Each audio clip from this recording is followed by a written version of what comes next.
Cosmopolitan's motto is Fun, Fearless Female, and I am so excited to be here to bring you all of the latest and greatest beauty products that are going to help you look and feel your best exclusively from Cosmopolitan magazine. And isn't it just our nature? If you have curly hair, you want straight hair. Of course. If you have straight hair, you want curly hair. And you want to change your hairdo to fit your mood. You want to constantly reinvent yourself.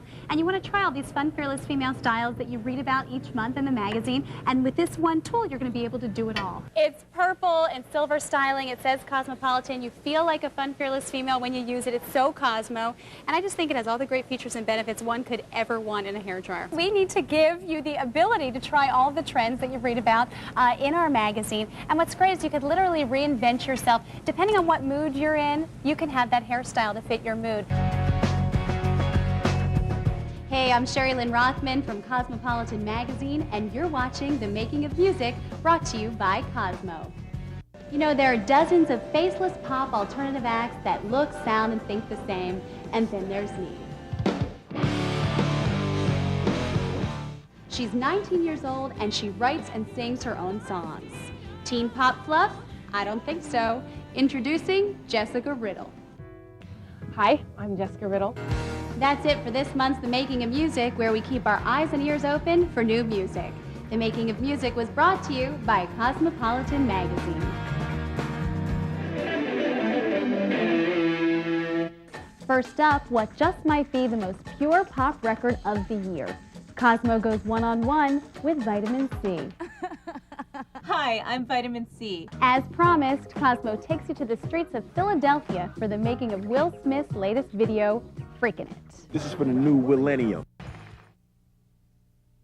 This proposed budget marks the 9th consecutive year in which the town of Brookhaven has frozen or cut residents' taxes. Stone tells Extra that her recent success has boosted her self-esteem as well. Habitat for Humanity acquired these lots in Islip for people who couldn't afford to buy their own homes. Construction begins here on October 4th. Well, whatever your opinion, box office sales of $25 million to date prove this is a hot flick not to be missed. This is Sherri Lynn Rothman reporting.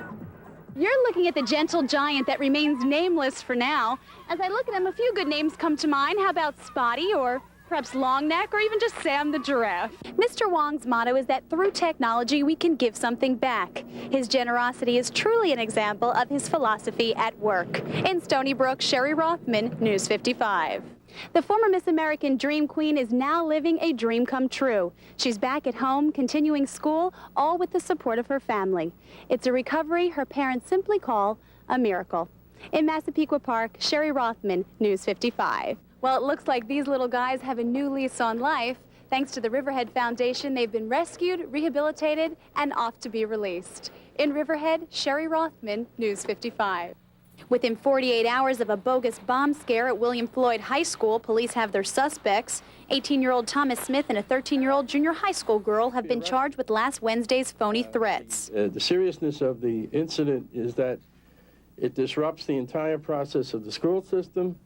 It costs us time and effort on the part of the police department in terms of having to respond to these threats. The William Floyd High School was evacuated 3 separate times after each threat was phoned in. 2,000 students and close to 200 faculty members were inconvenienced by the hoax. Thomas Smith was a former student at William Floyd High, and police say this is a classic example of a kid with too much time on his hands. The reason he made the calls was that he was bored, he had nothing to do, and he liked to see the school being evacuated. One high school student found the prank childish. And it just disrupted the school day, and these people were just so immature, and then, you know, and I'm glad they didn't get away with it. In response to the serious nature of this crime, the Suffolk County legislature has proposed increasing the penalty of this misdemeanor to a Class E felony. We're not going to tolerate this. This is not something that's acceptable. It's not something that's funny. And it's something that we're going to respond to with every tool and resource at our disposal. This can mean a $5,000 fine and up to 4 years in prison for the offenders. In Hop Hog, Sherri Rothman, News 55.